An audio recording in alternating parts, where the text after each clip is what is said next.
संस्कारी बेटी। शालिनी की उम्र लगभग 28 साल की हो चुकी थी, लेकिन अभी तक उसकी शादी नहीं हुई थी। शालिनी के मम्मी पापा सरला और महेश जी ने कभी उसकी शादी के लिए कुछ ज्यादा कोशिश भी नहीं की।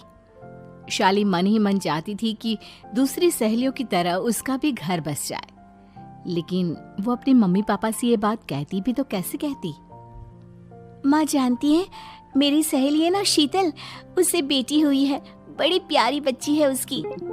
अरे ये तो बहुत अच्छी बात है। उसकी शादी भी तो 4 साल पहले हो गई थी ना। अब क्या करे बेटा, चाहते हैं तो हम भी यही है कि तुम्हारी शादी हो जाए, लेकिन कोई अच्छा लड़का मिलता ही नहीं। कोई बात नहीं मम्मी पापा, मैं जानती हूँ आप मेरे लिए बहुत अच्छा रिश्ता ढूंढना चाहते हैं, और अभी मेरी इतनी उम्र भी तो नहीं हुई है। अच्छा शालिनी बेटा, क्या है ना, मेरे पास नई साड़ी नहीं है और मुझे किटी पार्टी में जाना था, तो इस महीने तेरी तनख्वाह आ जाए तो एक नई साड़ी दिलवा देना बेटा।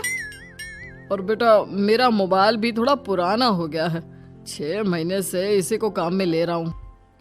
एक नया मोबाइल ला देना बेटा। हाँ हाँ मम्मी पापा। और माँ, आप तनख्वाह की चिंता क्यों करती हैं? साड़ी तो मैं आपको कल ही दिलवा दूंगी। और रही बात आपकी मोबाइल की, तो मैं आज शाम को ही ऑफिस से लौटते वक्त ले आऊंगी। अरे भगवान सबको तुम्हारे जैसी बेटी दे, कितना ध्यान रखती है अपने मम्मी पापा का। पापा, आज आप दुकान नहीं जा रहे हैं क्या? वो क्या है ना बेटा, मेरे सर में जरा दर्द हो रहा है, इसलिए आज दुकान जाने का मन नहीं है। पापा दवाई ले लीजिए, और अगर हो सके तो चले जाइए। इस तरह दुकान बंद रहेगी तो ग्राहक आना बंद कर देंगे ना। अरे बेटा, तेरे पापा की अब उम्र हो चली है, और तू है ना हमारी कमाऊ बेटी, इतनी अच्छी नौकरी करती है, हमारा ख्याल रखती है, तेरे पापा को चिंता करने की क्या जरूरत भला है? ठीक है पापा, आप अपना ध्यान रखिए, मैं ऑफिस से लौटते वक्त आपका फोन ले आऊंगी। और माँ, आपकी साड़ी हम कल लेकर आएंगी। शालिनी के जाने के बाद क्या करे, शालिनी के लिए सच में कोई लड़का ढूंढकर उसकी शादी करवानी है क्या? अरे पागल हो गई हो क्या? वो शादी करके इस घर से चली गई तो हमारे खाने के लिए पैसे कहाँ से आएंगे? जानती हूँ वैसे भी आपको ना दुकान पर जाने में, काम करने में आलस आता है, अच्छे से पहचानती हूँ आपको। हाँ तो क्या हुआ, बेटी नौकरी करती है, जब बच्चे माँ बाप की कमाई पर मजाक कर सकते हैं, तो क्या माँ बाप बच्चों की कमाई पर थोड़े दिन चैन से जी नहीं सकते? अरे वो तो हम जी रहे हैं ना, देखा ना हमारी बेटी एक ही बार में हमें मोबाइल और साड़ी दिलाने के लिए कैसे फट से तैयार हो गई। एक दिन सरला की एक पड़ोसन अपने भतीजी का रिश्ता लेकर सरला के घर आती है। सरला बहन, ये मेरा भतीजा है प्रशांत, इसके लिए रिश्ता ढूंढ रही थी बहुत दिन से।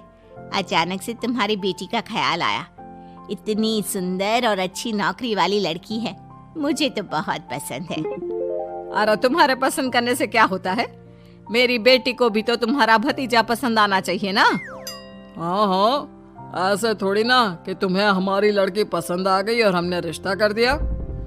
मेरा भतीजा बहुत बड़ी कंपनी में जॉब करता है। अंकल जी, मैंने आपकी बेटी को देखा है और वो मुझे बहुत पसंद है। हाँ, तुम्हें तो पसंद है, लेकिन हमें भी तो उससे एक बार पूछना पड़ेगा ना। तो बुलाइए ना शालिनी को, उससे पूछ लेते हैं कहाँ है वो।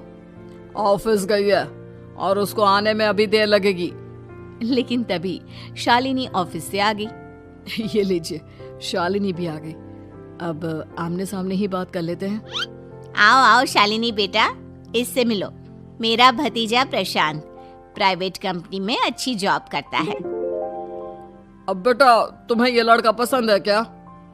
देखो बेटा, सोच समझ कर हाँ करना, तुम्हारे ऊपर कोई जबरदस्ती नहीं है। मम्मी पापा, प्रशांत की जॉब और उसकी बातें सुनकर मुझे तो काफी अच्छा लगा, मैं उससे शादी करने के लिए तैयार हूँ। ये लो, सारा मामला यहीं के यहीं निपट गया, लड़का और लड़की राजी हैं, तो अब हमें क्या। सरला की पड़ोसन और प्रशांत वहां से चले जाते हैं। अगले दिन, क्या हुआ मम्मी पापा, आप इतने उदास क्यों लग रहे हैं? वो क्या है ना बेटा, तुमने शादी के लिए हाँ कर दी उस लड़के के साथ। तो क्या हुआ माँ, उस लड़के में कोई खोट है क्या? आपको वो पसंद नहीं? अरे नहीं नहीं बेटा, जिसमें तुम्हारी खुशी उसमें हमारी खुशी। हमें भी लड़का पसंद है। तो फिर क्या बात है? अगर कुछ भी है तो आप मुझे बता सकते हैं। तुम्हारी माँ ये सोच सोच कर परेशान है कि तुम्हारे बाद हमारा क्या होगा। तुम हमारी इकलौती बेटी हो, हमारा बुढ़ापा कैसे कटेगा।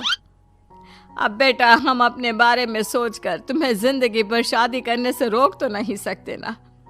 जाओ, तुम अपनी जिंदगी में खुश रहो। हमारा क्या है, जैसे तैसे जी लेंगे। हाँ, बात तो सही है बेटा। कैसे भी करके मैं दुकान का काम कर लूंगा। तुम और प्रशांत शादी करके खुश रहो। अपने माँ बाप की बात सुनकर शालिनी काफी दुखी हो जाती है। उसे लगने लगता है कि वाकई में उसकी शादी हो जाने के बाद उसकी माँ और बाप का ख्याल कौन रखेगा। और यही सोचकर वो एक दिन प्रशांत से मिलती है।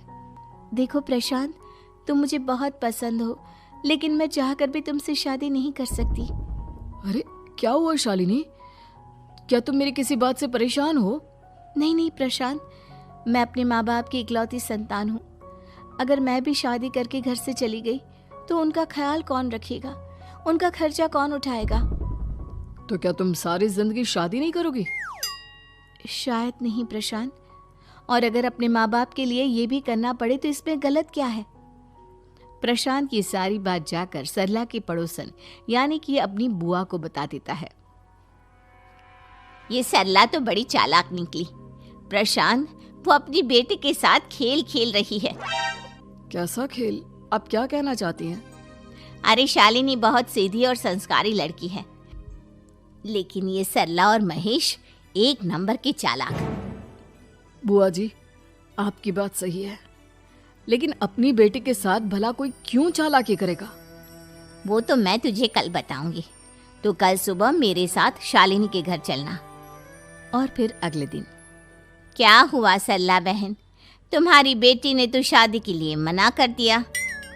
अब पता नहीं बहन जी क्यों मना कर दिया। हम तो चाहते थे कि बेटी की शादी धूमधाम से करें।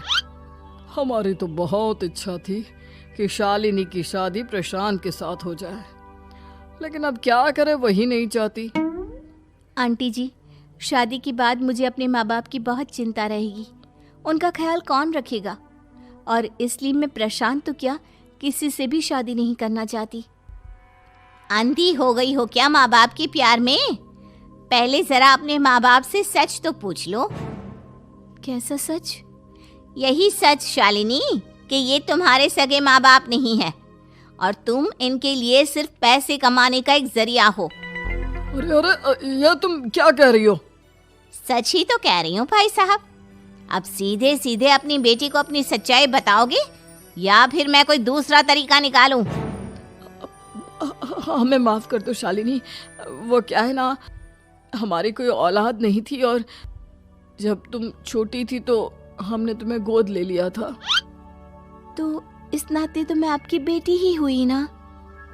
लेकिन तुम्हें गोद लेने का हमारा सिर्फ एक ही मकसद था कि बड़ी होकर तुम नौकरी करो और हमारे लिए पैसे कमाओ, क्योंकि तुम्हारे पापा को काम करने में बहुत आलस आता है। और ये सच है कि हम ही नहीं चाहते थे कि तुम्हारी कभी भी शादी हो। कोई बात नहीं मम्मी पापा, आपने मुझे गोद लिया, पाल पोस कर बड़ा किया। भले ही उसके पीछे आपका कोई भी इरादा सही, लेकिन मैं आपकी बेटी हूँ। शादी तो मैं प्रशांत के साथ कर लूंगी, लेकिन उसके बाद भी जिंदगी भर आप दोनों का ख्याल रखूंगी। शालिनी की बातें सुनकर सरला और महेश को अपनी गलती का एहसास होता है और वो उससे माफी मांगते हैं।